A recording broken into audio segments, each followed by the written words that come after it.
और जब वो देखा आंखों से आंसू। कुछ और जो वकील के साथ में थे कहने लगे जज साहब आप रो क्यों रहे हो? अरे आपको तो गर्व करना चाहिए, आपको तो गर्व करना चाहिए कि भैया वो त्रैलोकाधिपति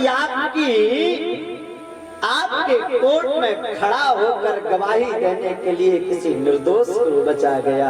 आपको तो प्राउड फील करना चाहिए। आप रो रहे हो, आपकी आंखों से आंसू। रोते हुए जज के मुख से एक ही बात निकली, बोले भैया अरे मैं रो इस बात के लिए नहीं रहा हूँ कि मुझसे एक गलत फैसला देते देते टल गया, अब तो मैं रो इस बात के लिए रहा हूँ। बड़ा सुंदर भाव जज ने कहा।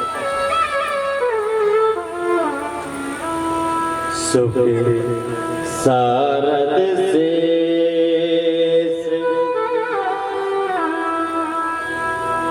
गणेश दिनेश के नहीं ध्यान में आते रहे सोई। भैया जो नारायण सुख सारद नारद दिनेश गणेश के ध्यान में नहीं आते हैं,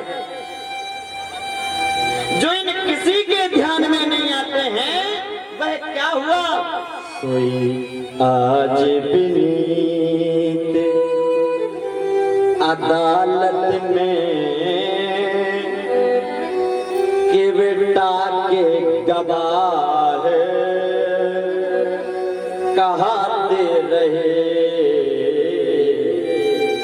सोई आज विनीत, वही नारायण अदालत में केवट के गवाह बन के आ गए और आज आंखों से आंसू हैं, बस रोने के सिवा और है क्या? रोई जा रहा है, बस एक ही भाव बोले जा रहा है। सुगे धोके उदर्श दिए को भयो दुखे नाहनी जो तज जाते रहे। कुर्सी पे बना जज बैठा रहा मैं।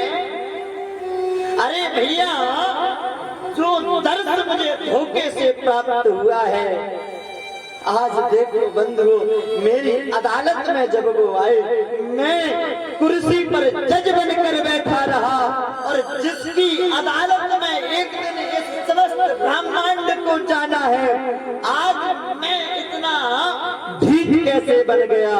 क्या कुर्सी पे बना जज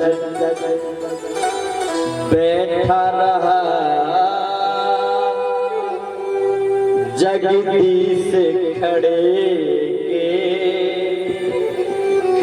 रह गए। कुर्सी पे बना,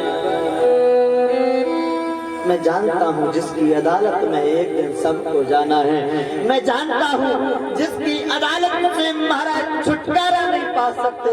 आज वो नारायणपति, आज वो जगदाधार मेरे सामने खड़ा रहा और मैं बैठा रहा, उसे पहचान नहीं पाया। मुझसे बड़ा धिक्कार प्राणी और कौन हो सकता है? वहीं पे अपना रिजाइन लेटर दिया और वृंदावन धाम की ओर प्रस्थान किया। भक्तमाल में वर्णन आता है कि 35 वर्ष तक वह जज साहब मंदिर की सीढ़ियों के ऊपर नहीं चढ़े, बस माथा रगड़ते रहे वहीं कि मैं कैसे मुंह दिखाऊं तुझे। तू मेरे सामने खड़ा था तब मैं तो तुझे पहचान नहीं पाया, अब मैं तुझे मुंह दिखाऊं कैसे? कहीं से कुछ संत आए, धक्का मारकर अंदर कर लिया। गर्दन नीची है, पर बताते हैं 35 वर्ष में जब एक बार वो मंदिर में गए तो बिहारी जी की प्रतिमा को निहारा नहीं तो होती कैसे। नीचे गर्दन है, एंट्री गेट से गए, एग्जिट गेट से बाहर आ गए, पर बिहारी जी की प्रतिमा को नहीं निहारा। पुनः फिर उसी सीढ़ी पर बैठ गए, आंखों में आंसू हैं और बस एक ही बात बोल रहे हैं कि गोविंद अब मैं क्या बताऊं कि तुझे मुझे दिखाऊं या नहीं दिखाऊं। और एक ही बात बोलते जा रहे हैं कि या तो गया मगर जानता तेरे दर पे आने के काबिल नहीं हूँ, तेरी मेहरबानी कहे बोझे तेरा, तेरी मेहरबानी कहे बोझे तेरा, तेरी मेहरबानी कहे बोझे तेरा, जिसे मैं उठाने के काबिल नहीं हूँ, जिसे मैं उठाने के काबिल नहीं, आ तो गया मगर जानता हूँ।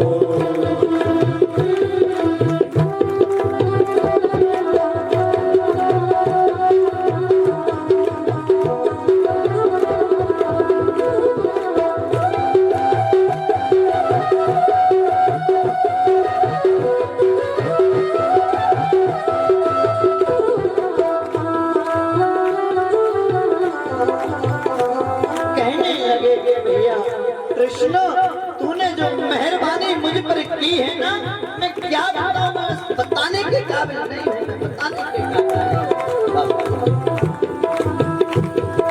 जमाने की चाहत ने, जमाने की चाहत ने मुझको बुलाया,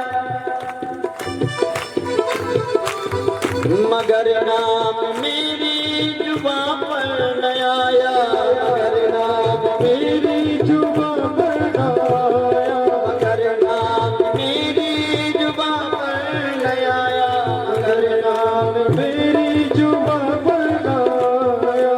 खतावार हूँ मैं, गुनहगार हूँ मैं, खतावार हूँ मैं, प्रभु मैं गुनहगार हूँ मैं खतावार हूँ मैं। अब इससे ज्यादा क्या कहूँ, और आंखों से आंसू बह रहे हैं और कहने लगे क्या, खतावार हूँ मैं, गुनहगार हूँ, तुझे मुँह दिखाने के काबिल नहीं हूँ, तुझे मुँह दिखाने के काबिल नहीं, आ तो गया मगर जानता हूँ।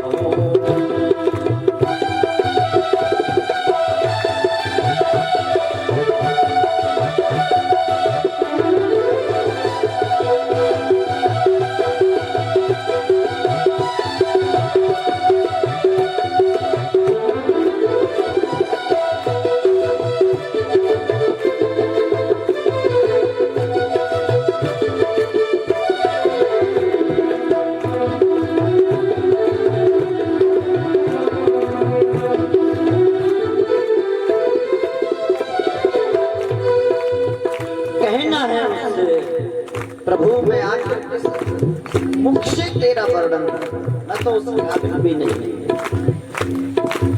माना की दाता हो, माना की दाता हो, माना की दाता हो, तुम कुल जहां के,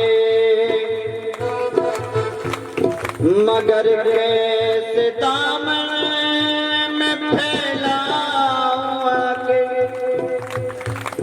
मगर कैसे दामन में फैलाऊं आके,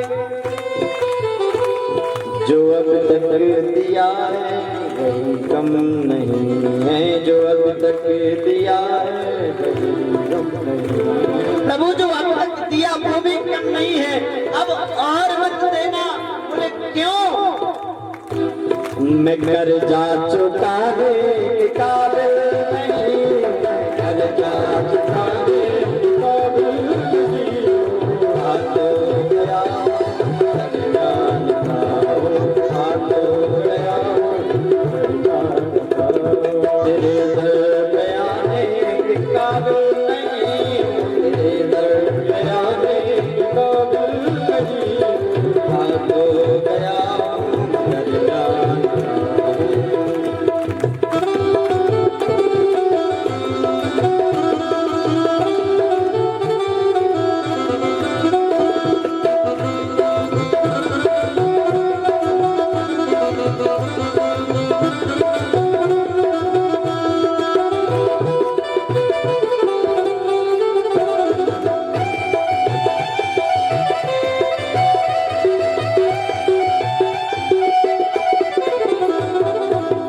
बोले वृंदावन बिहारी लाल की। बताते हैं कि उन संत महात्मा का, संत महाराज का, बिहारी जी की सबसे निचली जो सीढ़ी होती है ना, पहली सीढ़ी, उस पर माथा रखे रखे ही उनका देहांत हुआ।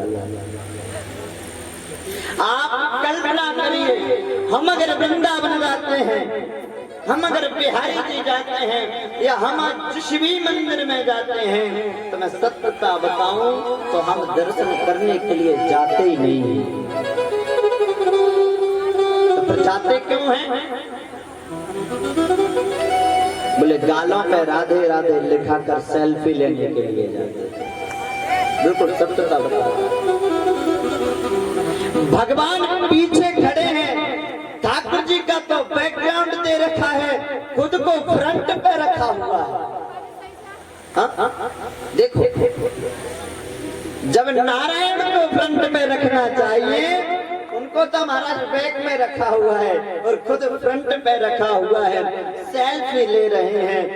दर्शन तो बाद में कर लेंगे, अब बंधु पहले तो फेसबुक पे अपलोड होना चाहिए, पता कैसे लगे कि वृंदावन आए। प्रेम से बोलो।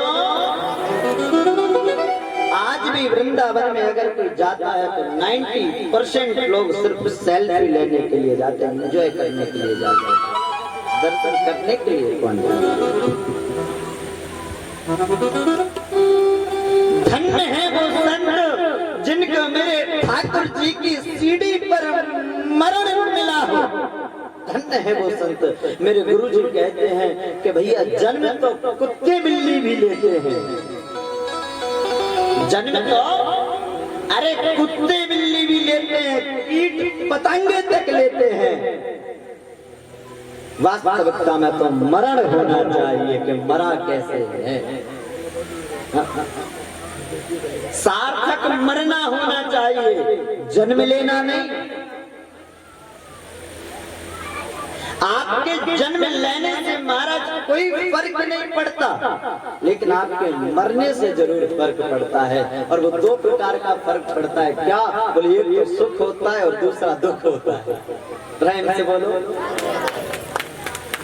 एक दारूबाज मर जाए, भला वो चला गया, बोले बोझ बोलते हैं। एक तो मांसाहारी मर जाए, महाराज मांस खाता था तो वैसे गंदा व्यक्ति मर गया, बढ़िया। और कोई एक सज्जन पुरुष चला जाए, अरे भैया वो बड़ा अच्छा व्यक्ति था, भगवान ने जल्दी ले लिया, जल्दी बुला लिया। आपके जन्म से फर्क नहीं पड़ता, फर्क पड़ता है आपके मरण से कि आपका मरण कैसा है। और धन्य है वो संत महाराज।